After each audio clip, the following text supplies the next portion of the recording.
Okay, here we go. Here we have Scotty George. Okay, I'm Scotty, and we're pretty bummed that we can't be doing this for you in person in Manti, but we're gonna work with what we've been asked to do. So, for our pinstriping demo, we've got a couple different things we're gonna do. I'm gonna use a sword style brush. Just have some one shot here in a can. We're gonna do some hot rod looking stripes on this panel. Kind of tell you a little bit about what we're doing and how the brush works and stuff, and you'll kind of see more than I'll explain. And then Josh over here will kind of come and do things similarly but differently. So I like to kind of check the consistency of my paint on a little magazine like so. Some guys just like to do it in the cup. I'm sure you'll see that in a minute. Sometimes that's just easier to carry this with you and go work on a job, and other times you can keep the little magazine next to you and just do your thing. Try to keep your lines a little fatter this time. Or further apart. Yeah, I've been working on that. For me. So, I don't know if you can see that very well, but Matt used a little grease pencil to draw just a center line down the middle of this panel, and that's just kind of there to help us, you know, keep some symmetry to what we're doing here. And we just kind of mirror everything off that. You'll see a lot of people starting out will kind of draw horizontal lines too, or even like a full-on grid. It just kind of helps. Does this mean you're not a novice? You're not a beginner? I think there are a lot more people in the audience for this that are more qualified to be doing this than I am. But this brush is getting a little bit old. But after some practice and years of experience and, you know, some muscle memory, it kind of... I wish I could I got all my stuff packed up in the garage, Scotty, or else I would get out one of your first panels.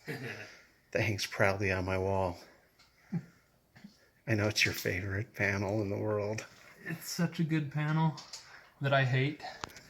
Matt's been remodeling his house, and he loves that panel so much, he's made a very unique and specific spot just for that panel in this house. That's right. Above my bed.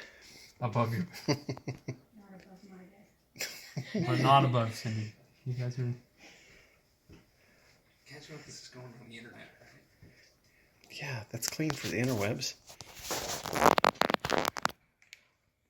I'm a horrible cameraman.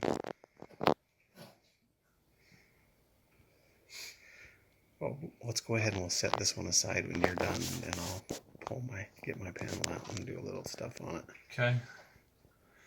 So everybody likes to do things a little bit differently. I like to kind of keep a pinky on the panel or whatever, just to kind of keep my hand steady, kind of give it like an anchor. If you're just kind of up here floating, that makes it kind of hard to, I feel, really keep control of the brush. But you know, kind of like using a compass to draw a circle on a piece of paper. It just kind of gives you a spot to kind of come back to.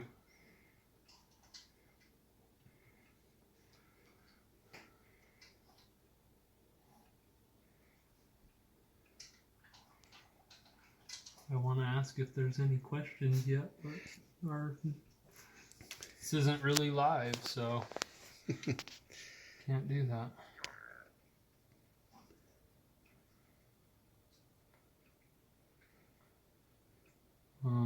Well, here's the question: if we were doing it at the reunion, they'd be asking you, how do you decide what to do and where to do it? Do you just think up these things on the fly? Yes and no. Over time and just experience, you kind of start to figure out some shapes that you like, that you feel look good, and you want to, you know, kind of integrate into make kind of your own style. People will kind of refer to it as like your art is kind of like your fingerprint. There's going to be different things that are unique to what you do compared to some other people.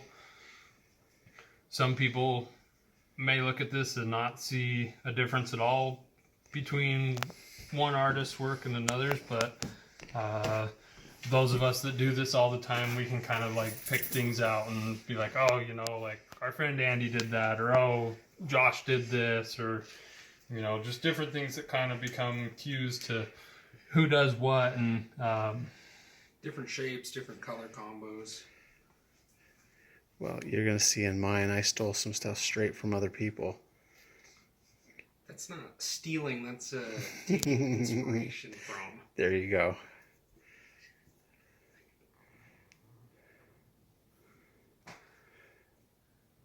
innovating. That's right. Wow. I mean, you can get on any internet forum and find people that are, what does Andy call them, social justice warriors, that are fighting to say, you know, oh, this isn't original or whatever, but the reality is everything is. I think those are keyboard warriors. Keyboard warriors.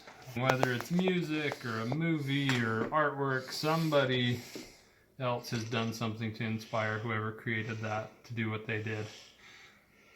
And so... Well, then let's talk about that a little bit. Who are some of the people you like to pattern into your stuff? Who have you been inspired by then? So, I started doing this about 10 years ago, and the first other artist I met was our own Mr. Andy Kawahara. And never heard of him. he's kind of a big deal. He has a video. I've seen it. You've seen it? Yeah. It's because he's a big deal. He's not here to defend himself. No, that's all right. Anyway, so early on, he was one that kind of like gave me some pointers and gave me some advice on what I could do to, you know, improve my brush control and different things like that. So early on, I was kind of following a lot of what he did, and wouldn't say I like straight up like ripped him off, but you know, I would like take pictures of some of his designs and I'd like kind of use them for reference to see how things flow. Because when you're young and you're starting out and you haven't really done this, you know, it's like sports or music or whatever. You kind of pick people that you look up to, and whether you play guitar and you have a favorite guitarist that you want to kind of mimic or learn their style of guitar playing, you know, you start to take after what somebody else is doing to kind of figure out what you like and don't like. And then after you've kind of, you know, practiced some of that or figured out what works for you, then you kind of start to make it your own. So there was a set of pistons that Andy had painted for awards for a car show that summer that I was starting out, that I looked at, and you know, the lines that he had on that were to me like nothing I'd ever seen before. So I took pictures of those and I would set them by what I was working on, and I would try to kind of mimic some of those shapes, and just to kind of have something to practice that I already knew looked good to me, because at that point what I was just coming up with on my own was kind of like, I look back at it now and I'm just like, what was I thinking there? And I mean, you got to start somewhere, but to model after somebody that you already think has work that you think looks good, it just kind of helps you, I think, create some good habits and get a feel for design work.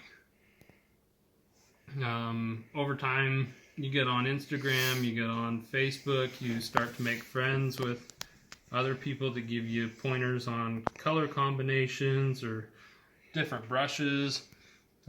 Matt, who's recording the video right now, has been doing lettering for like his whole life. He was born with a lettering quill in his hand.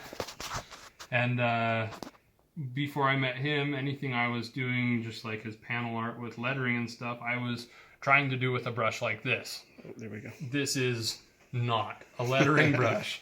But after spending a little bit of time with him and him showing me some different brushes, it was kind of, oh, hey, no offense, but you should try a brush that's actually meant to do that, you know? I was a lot nicer than your mom. Yeah, my mom's pretty critical about stuff.